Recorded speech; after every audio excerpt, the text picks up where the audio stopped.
This video we are talking about Hamster Kombat daily cipher codes. ये तो इस जुलाई आज हम लोग Hamster Kombat codes को चलेंगे चैट। तो आपको Hamster Kombat को कर लेना आम एंड आपको अपने डेली अकाउंट को पैर करना है। उतना मेडिसिन में डेली पैर हुई था। उसके बाद आपको जस्ट मिडल में टिप रहा होगा डेली साइफर करके।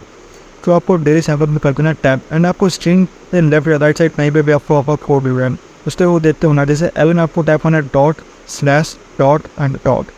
जैसे भी इतना टाइप करें तो आपके स्क्रीन में एल जो है वो प्रोमेंट टाइप हो जाएगा। लेकिन फॉर एग्जाम्पल मैं आपको करके दिखाता हूँ dot slash dot and dot. जैसे टाइप करेंगे एल आ जाएगा। उसके बाद नेक्स्ट टाइप ई डी के लिए एक बार डॉट करेंगे ई आ जाएगा।